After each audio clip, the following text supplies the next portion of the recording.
दोस्तों नमस्कार। आज मैं हरीश गर्ग, आपका एलआईसी एजेंट, आपको एक्सीडेंटल क्लेम की जो हो जाती है उसमें जो डेथ होती है उसके अंदर क्या क्या रिक्वायरमेंट्स आती हैं और क्लेम किस कारण से रिजेक्ट हो जाता है और क्लेम में हमारे को क्या किसको क्लेम मिल सकता है, किसको नहीं मिल सकता, इन सभी चीजों के बारे में हम आपको आज कुछ जानकारियां देंगे। दोस्तों सबसे पहले, अगर आपका कोई एक्सीडेंट में डेथ हो जाती है तो आपको एक सर्टिफाइड कॉपी लेनी पड़ती है जो कि फर्स्ट इंफॉर्मेशन रिपोर्ट होती है, जो कि आपको कोर्ट से या पुलिस स्टेशन से मिल जाती है, जिसको हम एफआईआर भी बोलते हैं। दूसरा, सेकंड नंबर पे दोस्तों, एक सर्टिफाइड कॉपी हमें पुलिस इन्वेस्टिगेट की रिपोर्ट मिलती है। और तीसरा दोस्तों, कॉपी ऑफ पंचनामा। तीसरा, हमें पंचनामे की कॉपी भी मिलती है जो पंचनामा एलआईसी मांगती है आपसे। चौथा सर दोस्तों, आपको ना पोस्टमार्टम की रिपोर्ट भी दी जाती है कि उसमें हमें ये पता लग जाता है कि रीजन क्या था डेथ का। दोस्तों पांचवा, जब कभी कोई एक्सीडेंटल डेथ होती है तो मैक्सिमम कुछ न्यूज़पेपर्स में डेथ का रिपोर्ट आ जाती है या डेथ की खबर आ जाती है, तो वो न्यूज़पेपर की कटिंग भी अगर हमें चाहिए होती है। तो पांचवा दोस्तों, अगर आपकी डेथ हुई है तो वो किस व्हीकल से हुई है, उसका रीजन क्या था, आपके पास ड्राइविंग लाइसेंस की कॉपी थी नहीं थी, ये सब चीजें भी आपकी रिक्वायरमेंट में आती हैं।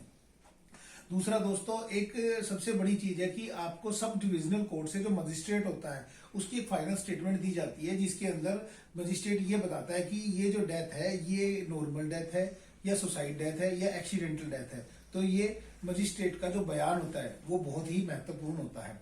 दोस्तों, अगर आपका जब भी एक्सीडेंटल डेथ होता है तो उसमें अगर हॉस्पिटलाइजेशन भी आपका होता है तो हॉस्पिटल के रिकॉर्ड का अगर कोई ट्रीटमेंट होता है तो वो रिकॉर्ड भी रिक्वायरमेंट होता है। और दोस्तों, अगर कोई भी डेथ होती है तो उसमें आई विटनेस भी रिक्वायरमेंट होता है कि अगर कोई आई विटनेस है या नहीं है। दूसरा दोस्तों, जो पॉलिसी होती है ये किन किन चीजों में कवर करती है, किन में नहीं करती है। ये एक्सीडेंटल प्लान सिर्फ दोस्तों ग्रुप पॉलिसी और अनलिमिटेड जो यूनिट लिंक प्लान होते हैं उनमें पॉलिसी एक एक्सीडेंट प्लान को कवर नहीं करती है। ये सिर्फ regular single investment, limited payment premium और नॉन लिंक्ड प्लान जो भी होते हैं उन सभी में एक्सीडेंट को कवर किया जाता है। एक्सीडेंट का मतलब क्या होता है कि जो एकदम दुर्घटना हो जाती है अचानक से, बिना किसी कारण के, बिना किसी दूसरे के जानबूझकर की गई जो दुर्घटना होती है उसे ही एक्सीडेंट माना जाता है। और तो उसे ही एलआईसी जो एक्सीडेंट कवर है उसमें कवर करती है। अगर मृत्यु प्रीमियम के 30 दिन के अंदर हो जाती है और तो एलआईसी उस डेथ का क्लेम को कवर करती है। अगर दोस्तों कोई बच्चा माइनर है जिसकी पॉलिसी हमने ले रखी है और अगर माइनर की डेथ हो जाती है या वो 18 साल से छोटा है तो एलआईसी इस क्लेम को रिजेक्ट भी कर सकती है, क्योंकि एलआईसी कभी भी माइनर का एक्सीडेंटल क्लेम कवर नहीं करती है। और हमें अगर कोई पॉलिसी हमारी चल रही है और हमने उसमें पॉलिसी में माइनर की पॉलिसी है तो एक्सीडेंट कवर को 18 साल के बाद कवर कराना पड़ता है। एलआईसी में पॉलिसी एक्सीडेंट कवर का प्रीमियम पहले ही ले लेती है और ये केवल 70 वर्षों तक ही इस कवर को कवर करती है। अगर आपका 70 ईयर के अंदर अंदर कोई भी क्लेम आ जाता है तो कंपनी इसको पूरा देती है। एक्सीडेंट होने के बाद अगर आपका कोई हॉस्पिटलाइजेशन है, परमानेंट डिसेबिलिटी हो जाती है या डेथ हो जाती है तो वो सभी की सभी रिपोर्ट्स आपको 180 डेज के अंदर ही कंपनी के अंदर सबमिट करनी होती हैं। अगर कोई परमानेंट डिसेबिलिटी हो जाती है जिसमें कंपनी को एक्सीडेंट कवर के अंदर पेमेंट देनी होती है तो उसमें जो बंदा है जिसकी डिसेबिलिटी हुई है उसको 4-5 चीजें ऐसी हैं जो वो नहीं करना चाहिए, जैसे ड्रेसिंग है, वॉशिंग है, फीडिंग जैसे खाना पीना है, टॉयलेटिंग है, मोबिलिटी है, ट्रांसफॉर्मिंग है। ये सब चीजें अगर कस्टमर नहीं करता है तो उसका एलआईसी में इन एक्सीडेंटल कवर में कवर की जाती है, अदरवाइज वो नहीं करी जाएंगी। अगर किसी प्रकार का कोई बंदा नशा करके और रोड पे आ जाता है और अपना व्हीकल चला रहा है और या किसी कारणवश नशे के हालत में उसका एक्सीडेंट हो जाता है और डेथ हो जाती है तो कंपनी एलआईसी इसका कोई भी क्लेम नहीं देती है। ये सभी चीजें एलआईसी में भी और साथ में अन्य कंपनियों में भी जो भी इंश्योरेंस कंपनी लाइफ इंश्योरेंस को कवर करती है वो एक्सीडेंट को इन चीजों में नहीं कवर करती है। तो ये हमें सभी के लिए हेल्पफुल रहेगा कि सभी कंपनियों में ये सेम कंडीशन है, ऑलमोस्ट सेम ही होती हैं।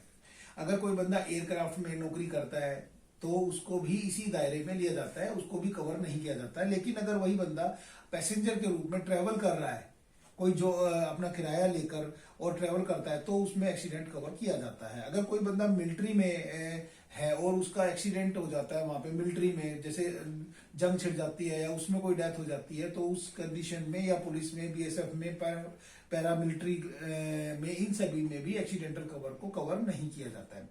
अगर कोई दंगे फसाद हो जाते हैं, युद्ध हो जाता है, हंटिंग करता है कोई बंदा, माउंटेनिंग करता है, पैराग्लाइडिंग करता है, रेसिंग करता है, या कोई भी मृत्यु ऐसे एक्सीडेंट हो जाता है जिसमें उसने अपने जानबूझकर अपने आप से मृत्यु को बुलाया है, तो उस कंडीशन में भी एलआईसी एक्सीडेंटल क्लेम को कवर नहीं करती है।